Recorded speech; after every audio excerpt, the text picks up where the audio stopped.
شروع اللہ کے نام سے جو بڑا مہربان نہایت رحم والا ہے۔ کوہ طور کی قسم اور کتاب کی جو لکھی ہوئی ہے، کشادہ اوراق میں، اور آباد گھر کی، اور اونچی چھت کی، اور ابلتے ہوئے دریا کی، کہ تمہارے پروردگار کا عذاب واقع ہو کر رہے گا اور اس کو کوئی روک نہیں سکے گا۔ جس دن آسمان لرزنے لگے کپ کپا کر اور پہاڑ اڑنے لگیں اون ہو کر، اس دن جھٹلانے والوں کے لیے خرابی ہے جو خوض باطل میں پڑے کھیل رہے ہیں۔ جس دن ان کو آتش جہنم کی طرف دھکیل دھکیل کر لے جائیں گے، یہی وہ جہنم ہے جس کو تم جھوٹ سمجھتے تھے۔ تو کیا یہ جادو ہے یا تم کو نظر ہی نہیں آتا؟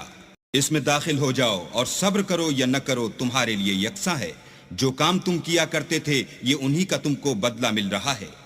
جو پرہیزگار ہیں وہ باغوں اور نعمتوں میں ہوں گے۔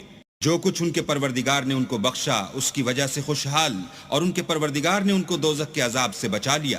اپنے اعمال کے صلے میں مزے سے کھاؤ اور پیو۔ تختوں پر جو برابر برابر بچھے ہوئے ہیں، تکیہ لگائے ہوئے، اور بڑی بڑی آنکھوں والی حوروں کو ہم ان کا رفیق بنا دیں گے۔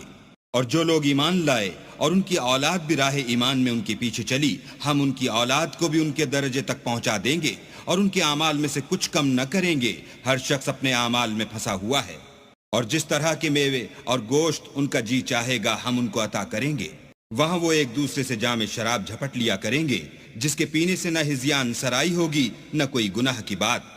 اور نوجوان خدمتگار جو ایسے ہوں گے جیسے چھپائے ہوئے موتی ان کے آس پاس پھریں گے، اور ایک دوسرے کی طرف رخ کر کے آپس میں گفتگو کریں گے۔ کہیں گے کہ اس سے پہلے ہم اپنے گھر میں اللہ سے ڈرتے رہتے تھے، تو اللہ نے ہم پر احسان فرمایا اور ہمیں لو کے عذاب سے بچا لیا۔ اس سے پہلے ہم اس سے دعائیں کیا کرتے تھے، بے شک وہ احسان کرنے والا مہربان ہے۔ تو اے پیغمبر صلی اللہ علیہ وآلہ وسلم، تم نصیحت کرتے رہو، تم اپنے پروردگار کے فضل سے نہ تو کاہن ہو اور نہ دیوانے۔ کیا کافر کہتے ہیں کہ یہ شاعر ہے اور ہم اس کے حق میں زمانے کے حوادث کا انتظار کر رہے ہیں؟ کہہ دو کہ انتظار کیے جاؤ، میں بھی تمہارے ساتھ انتظار کرتا ہوں۔ کیا ان کی عقلیں ان کو یہی سکھاتی ہیں؟ بلکہ یہ لوگ ہیں ہی شریر۔ کیا کفار کہتے ہیں کہ ان پیغمبر نے قرآن از خود بنا لیا ہے؟ بات یہ ہے کہ یہ اللہ پر ایمان نہیں رکھتے۔ اگر یہ سچے ہیں تو ایسا کلام بنا تو لائیں۔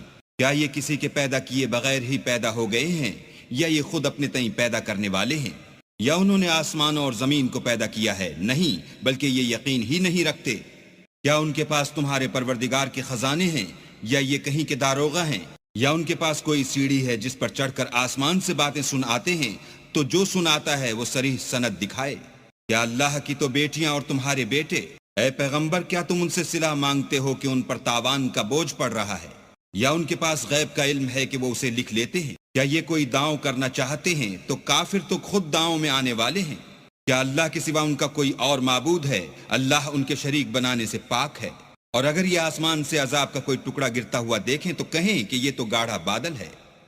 بس ان کو چھوڑ دو یہاں تک کہ وہ روز جس میں وہ بے ہوش کر دیے جائیں گے سامنے آ جائے، جس دن ان کا کوئی داؤ کچھ بھی کام نہ آئے اور نہ ان کو کہیں سے مدد ہی ملے۔ اور ظالموں کے لیے اس کے سوا اور عذاب بھی ہے، لیکن ان میں کے اکثر نہیں جانتے۔ اور تم اپنے پروردگار کے حکم کے انتظار میں صبر کیے رہو۔ تم تو ہماری آنکھوں کے سامنے ہو، اور جب اٹھا کرو تو اپنے پروردگار کی تعریف کے ساتھ تسبیح کیا کرو، اور رات کے بعض اوقات میں بھی، اور ستاروں کے غروب ہونے کے بعد بھی اس کی تنزیہ کیا کرو۔